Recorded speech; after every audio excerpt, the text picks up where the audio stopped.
On our journey in life, on our journey to build wealth, man, there are so many people who are dependent on us. You are the pioneer. You are the trailblazer. You are the person who will change the dynamics of your family. It's not supposed to be easy. You'll always hear me say that freedom is an acquired taste. Freedom is expensive. But there's a residue of poverty that will always be on us. Because as you become that first generation millionaire, as you become the person that changes your family dynamic, the reality is, until you become old money, there's a residue of poverty that will always sit in your spirit. That residue comes from the way you look at money, the way you see money. There's a trauma attached to being new money. There's mistakes that you gotta make. You gotta get over the fact that you're trying to save everybody. You gotta get over the fact that you're trying to help everybody. But that's the residue of poverty. We gotta get over the fact that we associate how much money we make with how much of our time that we can sell.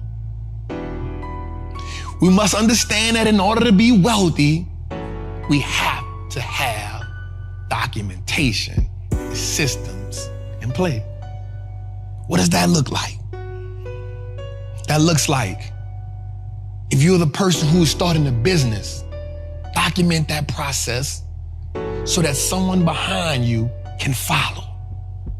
If you're making investments, what does that look like? Document the process so someone behind you can follow you. If you've made mistakes on the journey, document that process so the people behind you can avoid them.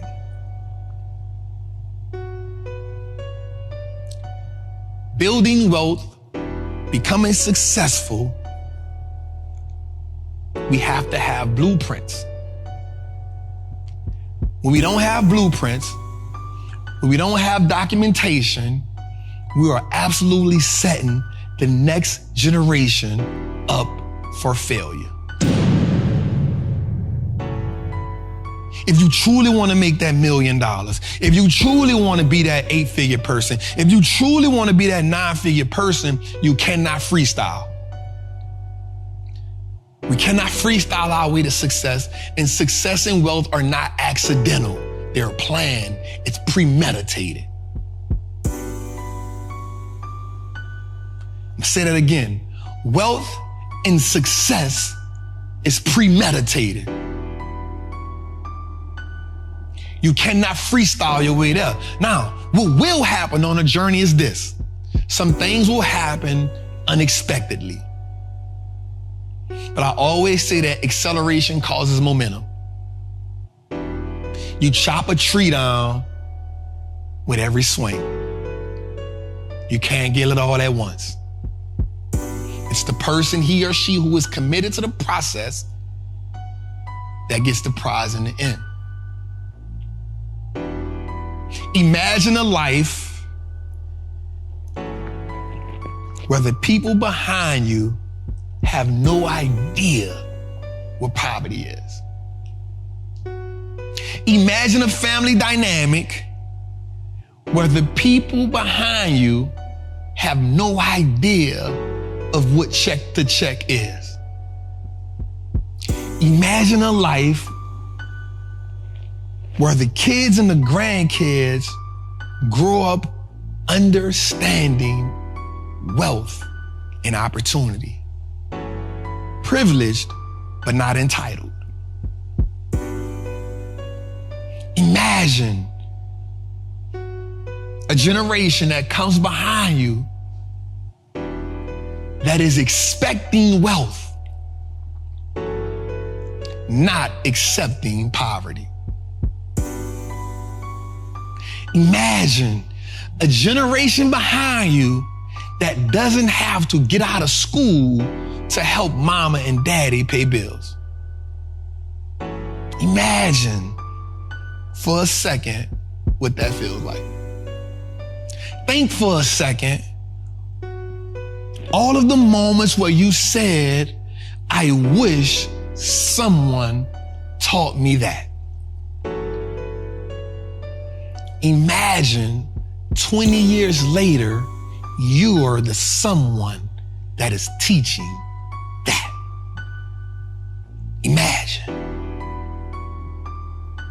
Imagine a family that no longer operates as an individual entity, but operates as a corporation. Imagine a family that never has to go to a bank because they have systems and trust in place. Imagine. Instead of saying, what would the Rockefellers do? We are now saying, what would the Johnsons do? What would the Smiths do? What would the Howards do? What would the Jameses do? What would the Whites do? Imagine. Imagine a kid growing up saying, not saying, I want to be like Mike, I want to be like LeBron, nothing against those kings, but that kid saying, I want to be like my dad, I want to be like my mom, I want to be like my aunt, because they set the standard of what my life should look like. Imagine. Just imagine. Imagine being on your deathbed knowing that you were provoked for purpose. Imagine. And as you imagine that, and as you feel that, I want to say one thing to you. It's possible. We live in a world where information is the fertilizer to our wealth. Every generation of our ancestors fought for something different.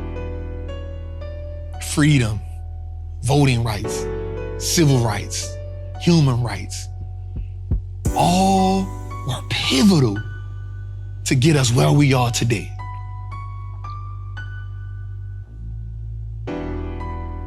We had Martin fighting for what he believed was right. Frederick Douglass fighting for what he believed was right. Harriet Tubman fighting for what they believed is right.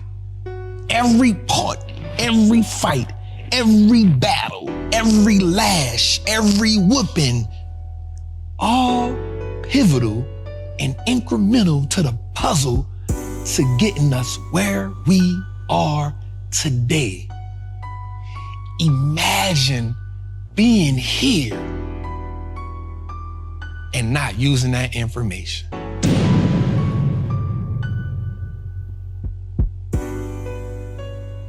Imagine how disappointing that could be. Imagine.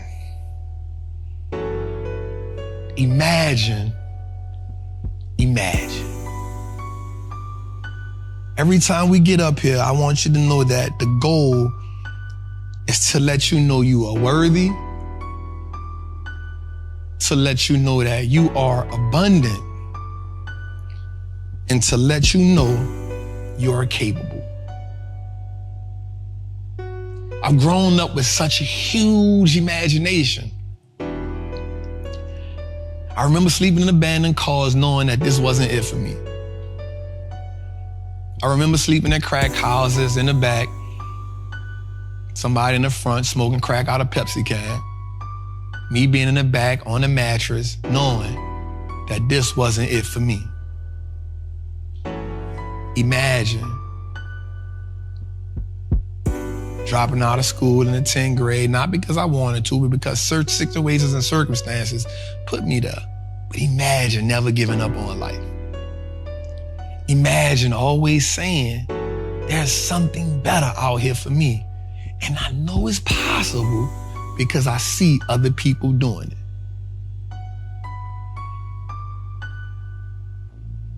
Imagine when the possibilities become the portrait of your life. Imagine when the possibilities become reality.